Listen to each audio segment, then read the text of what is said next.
بسم اللہ الرحمن الرحیم۔ سب سے پہلا جو ہم کو گفتگو کرنا ہے وہ اس پہ کرنا ہے کہ لفظ قرآن کے معنی اور اس کی وجہ تسمیہ، یعنی قرآن کے معنی کیا ہے، لفظ جو قرآن ہے اس کے معنی کیا ہے، اس کا ڈیفینیشن کیا ہے۔ لفظ قرآن یا تو فرعون سے بنا ہے،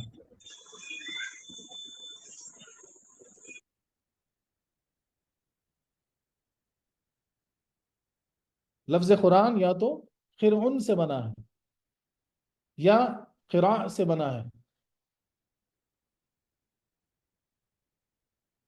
یا قرن سے بنا ہے، یعنی کئی طرح کے الفاظ ہو سکتے ہیں۔ تفسیر کبیر میں تو خرون کے معنی جو ہے، یعنی پہلا والا، اگر الفاظ لیتے ہیں خرون کے معنی ہے جمع ہونے کے ہیں، یعنی جمع، یعنی کچھ چیزوں کو ملا دینا، جمع کرنا، اس کے معنی جمع کے ہیں۔ اب قرآن کو قرآن اس لیے کہتے ہیں کہ یہ بھی سارے اولین و آخرین کے عالموں کا مجموعہ ہے۔ اب قرآن پاک اگر آپ پڑھتے ہیں مثال کے طور پر، تو اب اس دور میں بیٹھ کے آپ جو ہے نا، موسیٰ علیہ السلام کے دور میں کیا ہوا تھا آپ اس کے اندر موجود ہیں، ابراہیم علیہ السلام کے دور میں کیا ہوا تھا اس سے موجود ہے، یوسف علیہ السلام کے دور میں کیا ہوا تھا اس سے موجود ہے، آدم علیہ السلام اور نوح علیہ السلام کے دور میں کیا ہوا تھا، تو یہ پورا اولین یعنی شروع سے اس سے موجود ہے، اور پھر آخرین تک، یہاں تک کہ قیامت تک اس کے اندر موجود ہے، اولین اور آخرین کا جمع۔ تفسیر کبیر روح البیان پارہ 2 میں 3 میں جو ہے، دین و دنیا کا کوئی ایسا علم نہیں جو قرآن میں نہ ہو، اس لیے حق تعالیٰ نے خود فرمایا کہ نزلنا علیک الکتاب تبیانا بکل شیء۔ سبحان اللہ سبحان اللہ، یعنی اللہ تعالیٰ خود قرآن میں فرما دی کہ قرآن پاک ایک ایسی کتاب ہے جس میں ہر چیز موجود ہے، ہر شے کے بارے میں موجود ہے، ہر اول و آخر کے بارے میں اسے موجود ہے۔ نیز یہ صورتوں اور آیتوں کا مجموعہ ہے، نیز ایک تمام بکھروں کو جمع کرنے والا ہے۔ اب دیکھو، یعنی ہندی، سندھی، عربی، عجمی لوگ، ان کے لباس، طعام، زبان، طریقے زندگی سب الگ الگ، کوئی صورت نہ تھی کہ یہ اللہ تعالیٰ کے بکھرے ہوئے بندے جمع ہوتے، لیکن قرآن کریم نے ان سب کو جمع فرمایا اور ان کا نام مسلمان رکھا۔ خود فرمایا بِاسْمِكُمْ مسلمین، قرآن میں خود آیا نا، جو ایمان لایا ان کا نام مسلمان ہے۔ جیسا کہ شہد مختلف باغوں کے رنگ برنگے پھولوں سے رس لے کر بنتا ہے، لیکن شہد بننے کے بعد جو ہے نا، آپ بول نہیں سکتے کون سے پھول سے آیا، سب اس کا مجموعہ ہو جاتا ہے، اور شہد کا لذت ایک ہی ہوتی۔ تو چاہے عربی ہو، یعنی عجمی ہو، یعنی گورا ہو، کالا ہو، کوئی بھی ہو، ایک بار مسلمان ہو گیا تو اپنے آپ کو مسلمان ہی بولے گا۔ اور یہ حقیقت ہے، جب آپ سفر پہ بھی جاتے کہیں پہ دوسرے شہروں میں یا دوسرے ممالک میں چلے جاتے ہیں، آپ دوسرے کنٹریز میں چلے جاتے ہیں، تو وہاں جیسا مسجد میں جمع ہوئے یا قریب میں کوئی مل گیا، السلام علیکم بول جانا، بولتے رہے ماشاء اللہ مسلمان ہیں آپ، تو ایک الگ طرح کی ایک نا قربت پیدا ہو جاتی۔ مختلف زبانوں کے لوگ ہیں مگر اب ان کا نام ہے مسلمان، تو گویا یہ کتاب اللہ کے بندوں کو جمع فرمانے والی ہے۔ اسی طرح زندوں اور مردوں میں بظاہر کوئی علاقہ باقی نہ رہا تھا، لیکن اس قرآن عظیم نے ان کو بھی خوب جمع فرمایا کہ مردے مسلمان زندوں سے فیض لینے لگے کہ اسی قرآن سے ان پر ایصال ثواب وغیرہ کیا جاتا ہے، اور زندے وفات شدہ لوگوں سے کہ وہ حضرات اسی قرآن کی برکت سے ولی، قطب، غوث وغیرہ بن جاتے ہیں۔ سبحان اللہ، یعنی قرآن پاک کیسا جوڑتا، دیکھو آپ، یعنی کہ جو بزرگ ہیں جن کو آپ دفنا دیے ان کو بھی آپ سے جوڑے رکھے، کیونکہ آپ قرآن پڑھ کے کرتے بخش دے، ایصال ثواب بولتے، میں فلانے کو ایصال ثواب بھیجتا ہوں، تو قرآن ہی آپ کو مردوں سے بھی جوڑ کے رکھا ہوا ہے۔ اور حقیقت میں کوئی اگر ولی بننا چاہتا، کوئی اگر جو ہے نا اللہ کا محبوب بندہ بننا چاہتا، تو قرآن پاک ہی ایک واحد راستہ ہے جس کے تھرو وہ بن سکتا۔ سبحان اللہ۔ تو یہ تھا پہلا والا، یعنی خرون، جمع کرنے والا۔ اور اگر یہ قراء سے بنا ہے تو اس کے معنی ہے پڑی ہوئی چیز، پڑی ہوئی مطلب گری ہوئی نہیں، پڑی ہوئی جس سے منہ سے پڑھا جاتا، پڑی ہوئی چیز۔ تو اب اس کو قرآن اس لیے کہتے ہیں کہ اور انبیاء کرام کو کتابیں صحیفے حق تعالیٰ کی طرف سے لکھے ہوئے عطا فرمائے گئے. یعنی موسیٰ علیہ السلام کو توریت ملی تو لکھی ہوئی ملی، داؤد علیہ السلام کو زبور ملی تو لکھی ہوئی ملی، لیکن قرآن پاک جو ہے قرأت کے ذریعے ملی. لیکن قرآن کریم پڑھا ہوا اترا، اس طرح کے جبرائیل امین حاضر ہوتے اور پڑھ کر سنا جاتے. یقیناً پڑھا ہوا نازل ہونا لکھے ہوئے نازل ہونے سے افضل ہے، جس کی بحث دوسری فصلیں اگلے سیکشن میں کریں گے اپن ڈیٹیل میں. قرآن کریم پڑھا گیا اور پڑھا جاتا ہے، اس قدر کوئی دینی دنیاوی کتاب دنیا میں اتنی نہ پڑھی گئی، کیونکہ جو آدمی کتاب لکھتا ہے وہ تھوڑے سے لوگوں تک پہنچتی ہے اور وہ بھی کچھ عرصے تک رہتی ہے اور پھر وہ ضائع ہو جاتی. اسی طرح پہلی آسمانی کتاب بھی خاص خاص جماعتوں کے پاس آئی اور کچھ دنوں رہ کر پہلے تو بگڑی اور پھر ختم ہو گئی، جس کا ذکر تیسرے فصل یعنی اگلے سیکشن میں ہے انشاءاللہ آئے گا. لیکن قرآن کریم کی شان ہے کہ سارے عالم کی طرف آیا اور ساری خدائی میں پہنچا. سب نے پڑھا، بار بار پڑھا،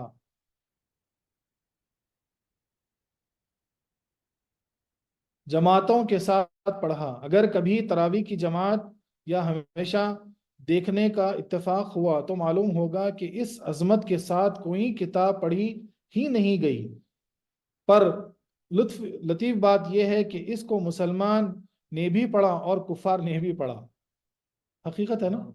یعنی قرآن پاک ایک ایسی کتاب ہے کہ دنیا میں بہت ساری کتابیں آئیں، سٹوریز کی کتابیں ہیں، پکچروں کی کتابیں ہیں، فکشن کی کتابیں یعنی خیالی پلاؤ جو بولتے ہیں نا اس کی کتابیں ہیں، یہ سب کتابیں بھی کی. لیکن سب سے زیادہ پڑھی جانے والی کتاب اگر کوئی ہے دنیا میں آج تک تو وہ قرآن کریم. یہ اتنی پڑھی گئی پڑھتے ہی گئے.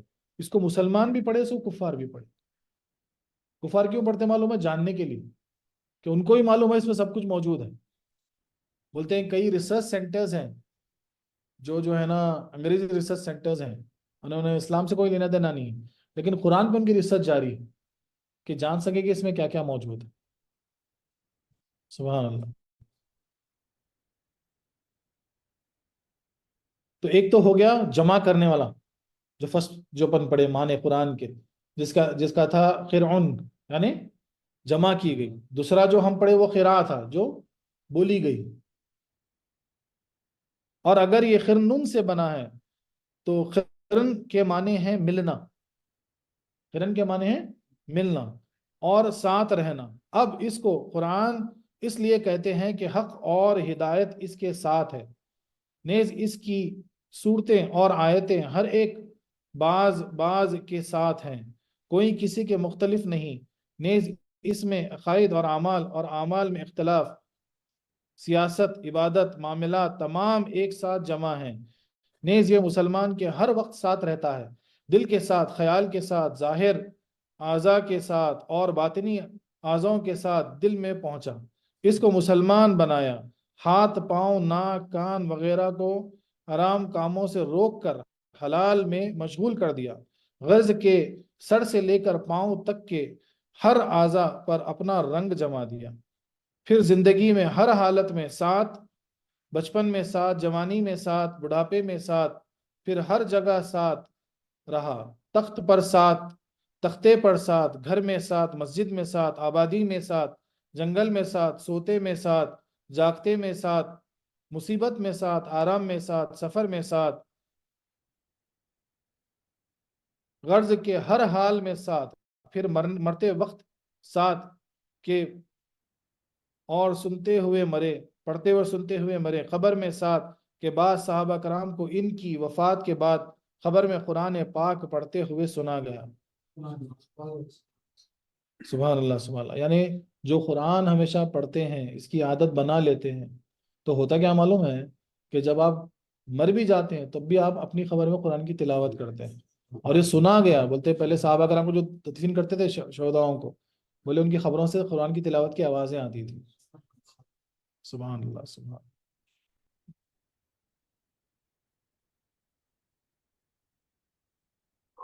اور حشر میں ساتھ کے گنہگار کو خدا سے بخشوائے، پلسرات پر نور بن کے مسلمانوں کے آگے آگے چلے اور راستہ دکھائے اور بتائے، اور جب مسلمان جنت میں پہنچے گا تو فرمایا جائے گا کہ پڑھتا جا اور پڑھتا جا، غرض کہ یہ مبارک چیز کبھی بھی ساتھ نہیں چھوڑتی۔ اس کا دوسرا نام فرقان بھی ہے۔ یہ لفظ فرقن سے بنا ہے، اس کے معنی یہ ہیں کہ فرق کرنے والی چیز۔ قرآن کو فرقان اس لیے کہتے ہیں کہ حق و باطل، جھوٹ اور سچ، مومن و کافر میں فرق فرمانے والا ہے۔ قرآن بارش کی مثل ہے۔ دیکھو، کسان زمین کے مختلف حصوں میں مختلف بیج کو چھپا دیتا ہے، کسی کو پتہ نہیں لگتا کہ کہاں کون سی بیج بویا ہے، مگر جیسے بارش ہوتی ہے جو بیج دفن تھا وہاں وہی پورا نکل آتا ہے۔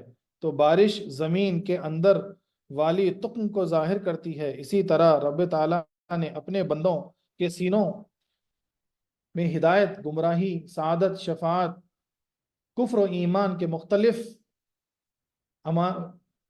امانت رکھے ہیں۔ شروع اس کی پرنٹنگ بہت خراب ہے، بعد میں صحیح ہے۔ نزول قرآن سے پہلے سب یکساں معلوم ہوتے تھے، صدیق و ابو جہل، فاروق و ابو لہب میں فرق نظر نہیں آتا تھا۔ قرآن نے نازل ہو کر کھرا و کھوٹا کر دیا، صدیق کا ایمان، زندیق کا کفر ظاہر فرمایا، لہٰذا اس کا نام فرقان ہوا، یعنی ان میں فرق ظاہر فرمانے والا۔ قرآن کریم کے کل 36 نام ہیں، جن کی تفصیل انشاءاللہ شروع سورہ بقرہ کتاب میں بیان کی جائے گی۔ سبحان اللہ، سبحان اللہ۔ تو یہ سرسری طور پر 4 اس کے معنی ہیں، لیکن اور اس کے 36 نام ہیں جو سورہ بقرہ کی تفسیر میں آئیں گے آگے۔ تو یہ تھا پہلا سیکشن جہاں پہ قرآن کے لفظ قرآن کے معنی۔ ہاں، تو اس کو تھوڑا سمجھنا اپنے کو یعنی ایزی ہے۔ اگر عربی کے لفظ بھی یاد نہیں ہے تو موٹا موٹا ایسا یاد رکھو کہ ایک تو اس کے معنی ہے جمع کرنے کے، ایک تو اس کے معنی ہیں زیادہ سے زیادہ پڑھا گیا، پڑھا ہوا نازل ہوا، پڑھا ہوا نازل ہوا اور پڑھا گیا، دوسری چیز۔